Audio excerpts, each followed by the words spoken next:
Grappling with the migrant crisis, Europeans say they're adopting a new policy to stem the flow of immigrants. But how does the turmoil in Libya make this policy so hard to enforce? And can warring Libyan factions deal with the crisis on home soil? This is Inside Story.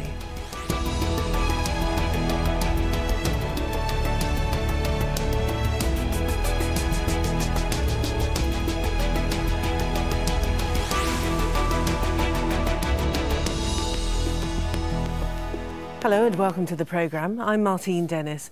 Now, the European Union is declaring war on people traffickers. About 2,000 drownings in the Mediterranean this year have forced EU leaders to re-examine their policy on migration. So they have agreed to triple the funding for border patrols in the Mediterranean Sea. The leaders are also considering the possibility of attacking traffickers' boats. But is all this just treating the symptom rather than the cause of the problem?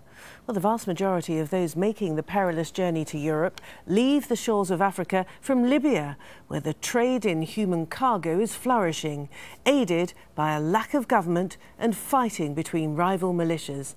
And some even say the West created this crisis by neglecting Libya in recent years. Well, Al Jazeera's Hoda Abdelhamid is in Misrata on the Libyan coast, just outside a migrant detention centre.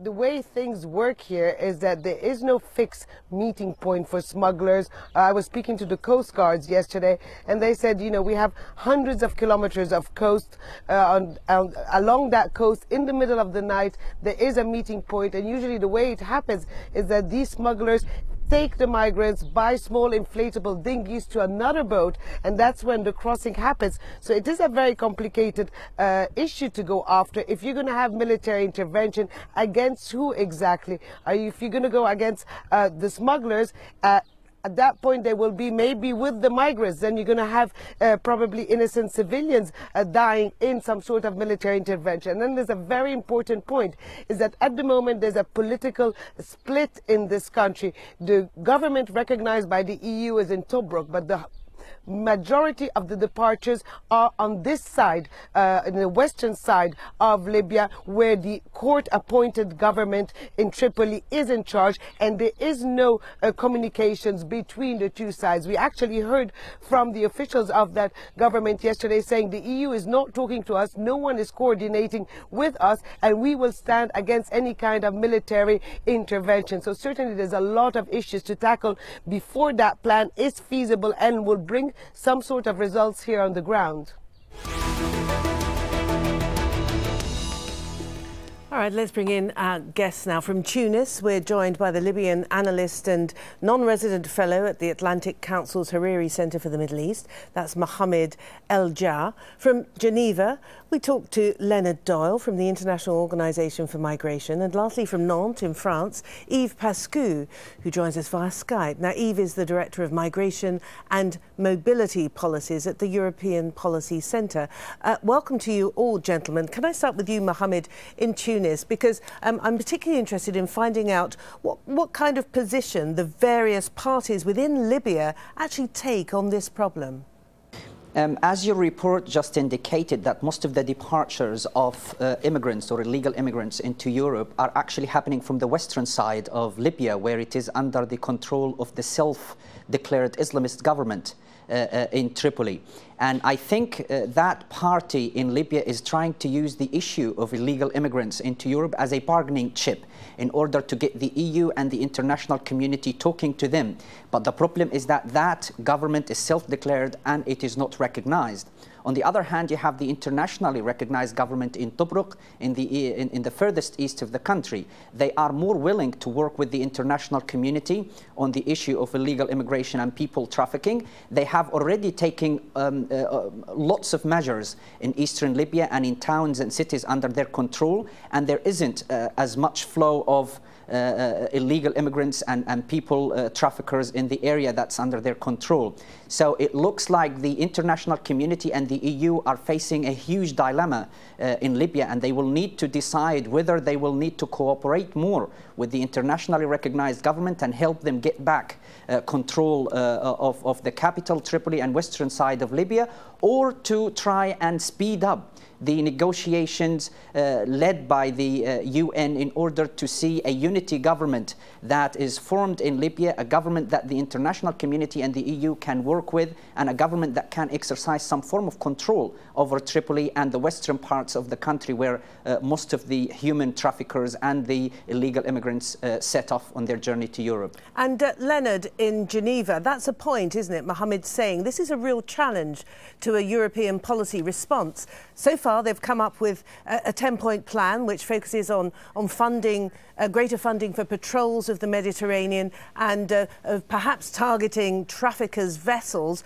But ultimately, they're going to have to deal with the source of the problem, the source being this Libyan coastline. And they are going to have to deal perhaps with people that they don't recognise. Well, that's one issue. But I think the important thing that we've seen in the last 24 hours is a complete change in the mood music from the European Union. Not only 6 months ago they were saying no saving of lives, that actually saving lives is a pull factor. We've seen a complete shift around now. They've trebled the budget for Triton.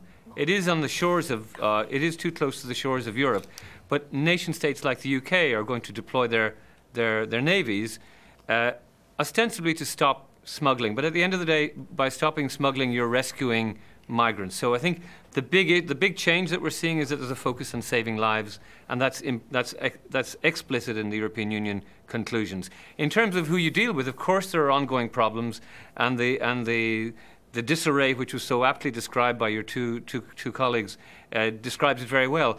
But at the end of the day, the migrants are there for a reason. They're there because there's a mismatch between labour and supply. They're there because refugees are not getting the protection they deserve. So I think there are broader issues behind the immediate problems in Libya. There are, of course, important problems.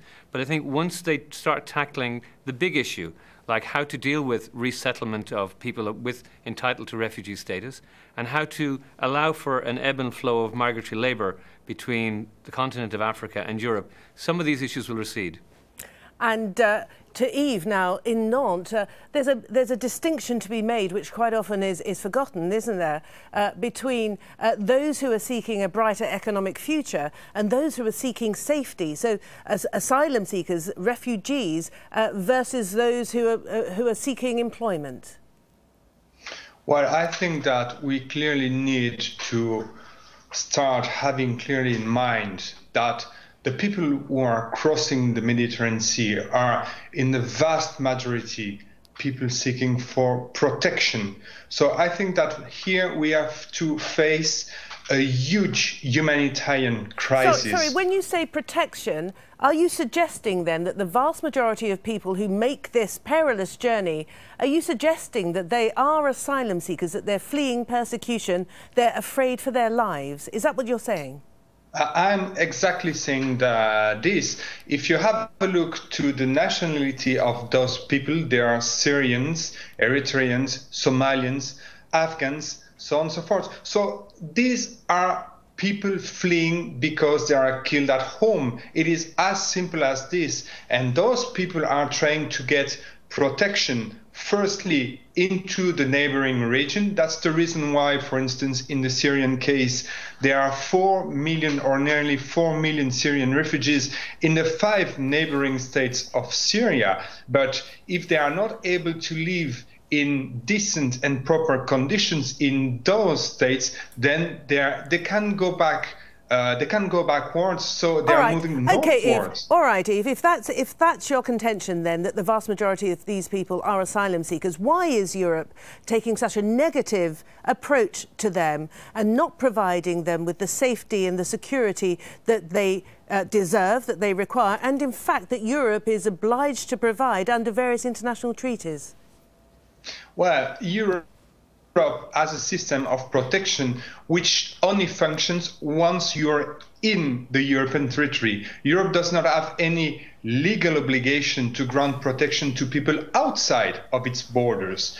But the problem here is that the European member states did not, and was interesting to listen to the colleague from Geneva saying that we are seeing a shift into Europe's policy. It is clear that we are seeing a shift, but this is a little shift. Nothing has been clearly said into the conclusions of yesterday's meeting about legal access to the EU. Nothing has been clearly said and decided with respect to resettlement programs. Member states haven't been able to even agree on one number, which is 5,000 refugees. 5,000 refugees, if we compare to the situation in 2014, the UNHCR asked the European states to resettle 130,000 Syrian refugees. And we were not able yesterday to agree on 5,000. That's the first point.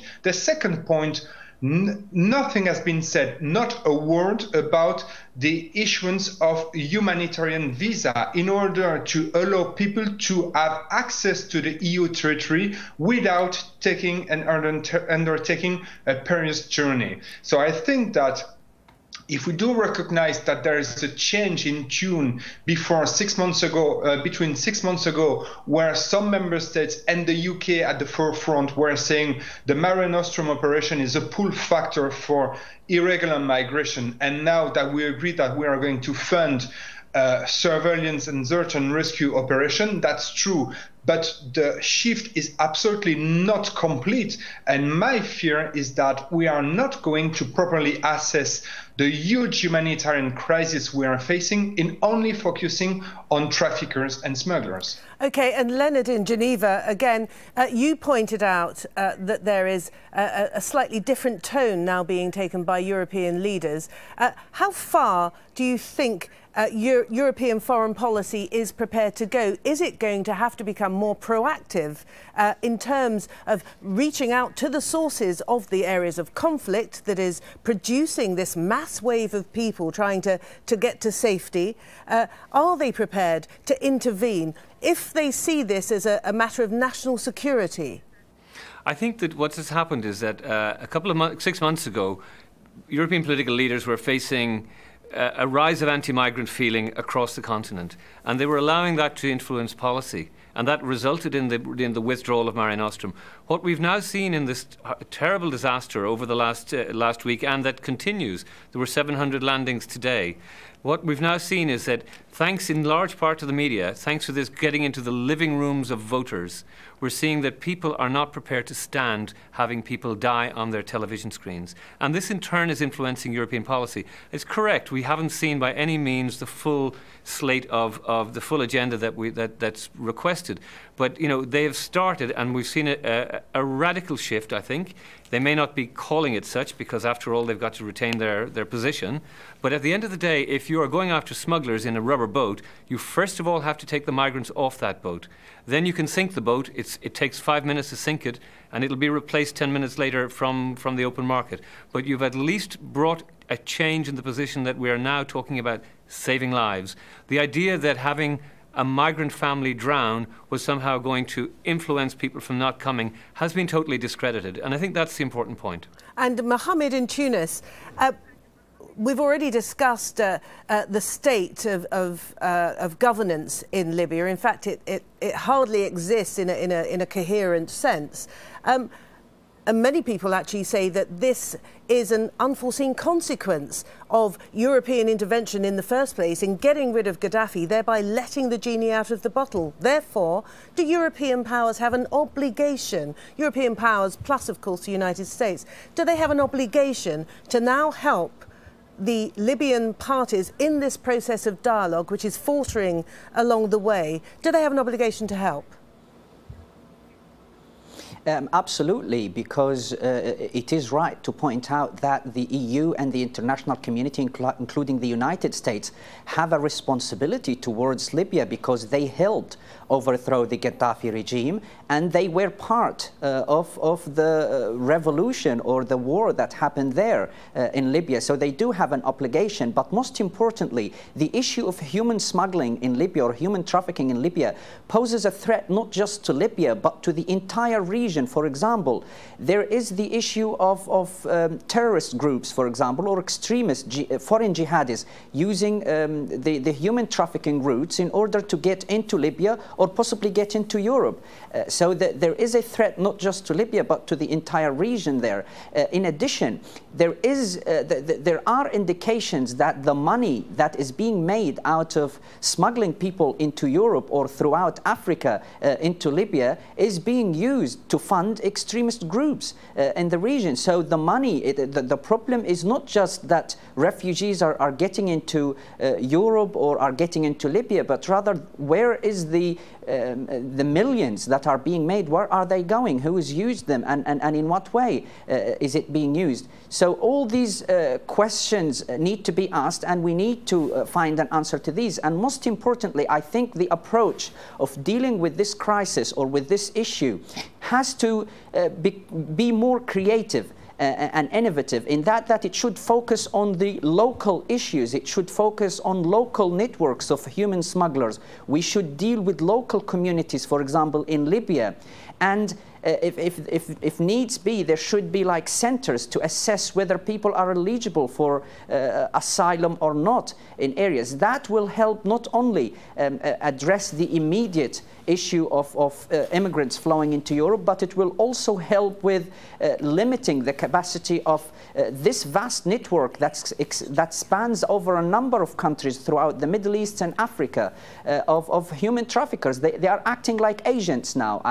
One of the recent, I recently looked at some of the testimonies of some of the illegal immigrants that were detained in eastern Libya, and they are talking about a vast network of smugglers with huge resources and equipment that even the Libyan authorities do not have, by the looks of it. And so, Leonard, what does your organisation, the Organisation for Migration, what does it actually advocate in terms of a broader, longer-term solution to regulating and managing the situation of migration? Migration exists, it's always existed, but right now we have a problem.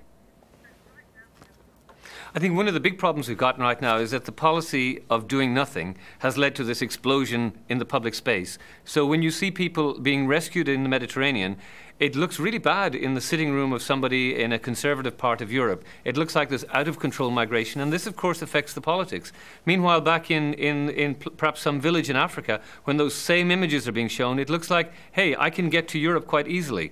So, I mean, there's a very important point here. The lack of a strategy has led to a really bad outcome. So some of the points were just made by the previous speaker, and they're very well made. We need to have some system of allowing people to be assess a proper, duly ratified asylum seeker and help that person get in on a humanitarian visa.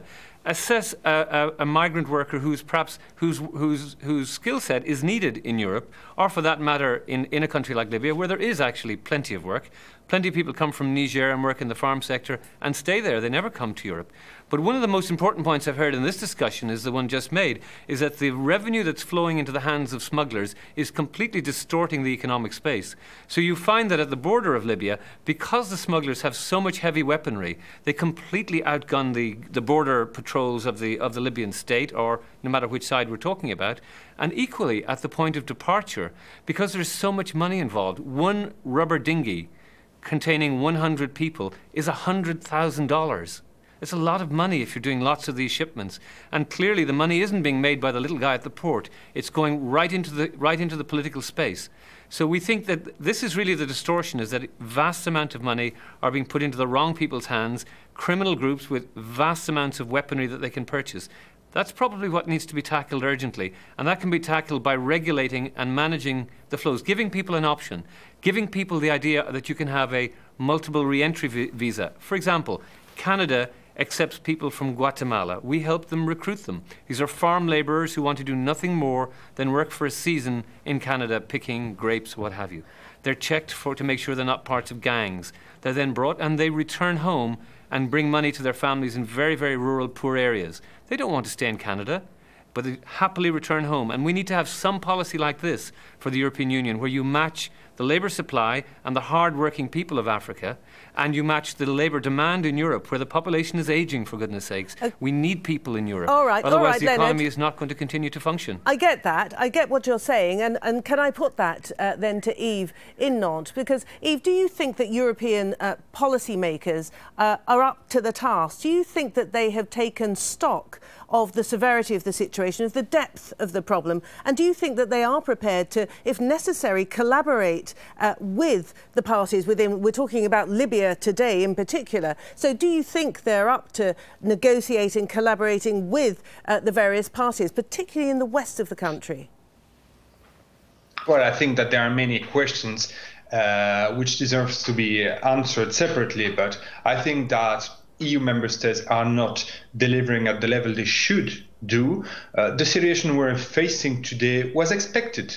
It was extremely simple to look at a map, to look at the different conflicts and the huge difficulties some people are facing in Africa, in the Horn of Africa and in the Middle East, to understand that sooner or later those people will arrive. It is extremely simple to have looked to several reports which have been written on the situation, and even including reports written by Frontex agency showing, for instance, that hundreds of 140,000 Syrian refugees settled in Egypt were ready to board and to cross the Mediterranean Sea. So I think that EU leaders did not want to see the reality and did not want to plan, for the very simple reason that regarding migration-related issues, they really do not want to act in common. And this is related to what was said before.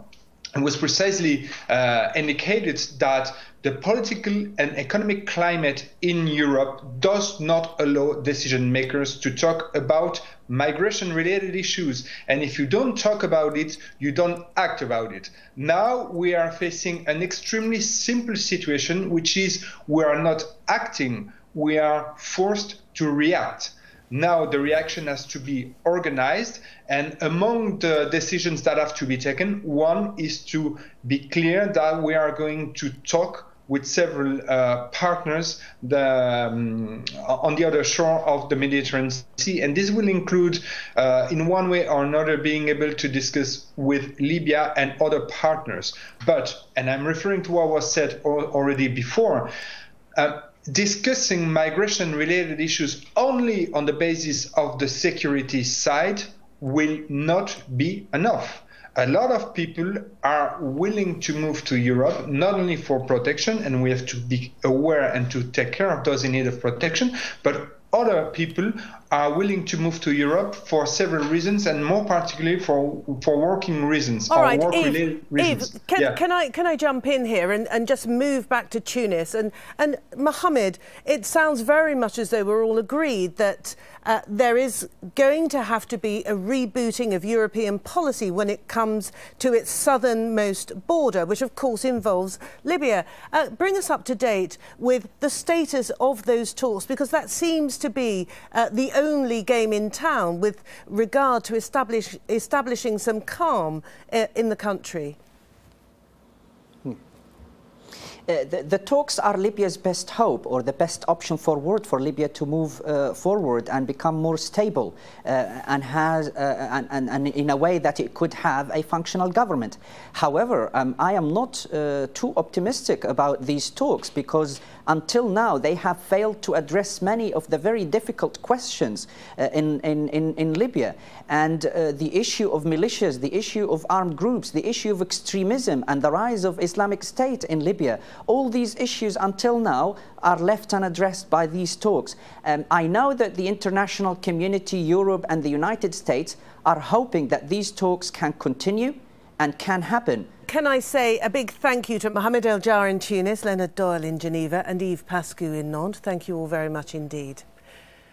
And thank you for joining us on this edition of Inside Story. We'd love to hear your thoughts, your comments, your questions. You can get in touch with us at our programme page at aljazeera.com. Post your comments at facebook.com/AJ Inside Story. Or, of course, you can tweet us. Go to @AJ Inside Story. From all of the Inside Story team, it's bye for now.